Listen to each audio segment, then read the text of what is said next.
हरिओम श्रीराम अंबज्ञ. मी नंदिनी मीना मळेकर. माझा आलेला अनुभव म्हणजे लग्नाच्या आधीचा आहे, 17-18 सालामधला.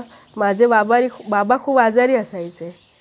अक्षरशः म्हणजे त्यांना बापू आले म्हणजे सुई पण लावायला म्हणजे त्यांना असा हार्टचा त्रास होता, ते जाग्यावर असायचे. आमची परिस्थिती एकदम बेताची असल्यामुळे ना एवढं डॉक्टरकडे नेणं वगैरे तरी चालू असायचं आमचं.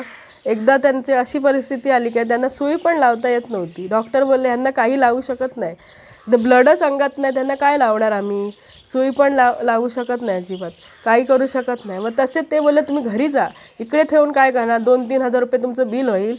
ती तशीच घरी घेऊन आली. काय त्यांना त्रास होत होता, एवढा दम्या असं हे होत होतं, झोपता पण येत नव्हतं, काही पण होत नव्हतं. मग आता करायचं काय, म्हणून मी काय म्हटलं, आता रात्री घरी आणल्यावर 10 वाजता हनुमान चालीसा म्हणायला सुरुवात केली. ती 108 वेळा म्हटली.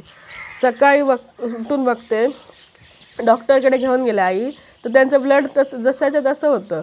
ते बोलले आता ह्यांना काय होऊ शकत नाही, तर बरं वाटेल त्यांना. त्यांनी इंजेक्शन दिलं आणि मग घरी पाठवलं त्यांना. असं 108 वेळा हनुमान चालीसा म्हटलेला बापूंचा आलेला अनुभव.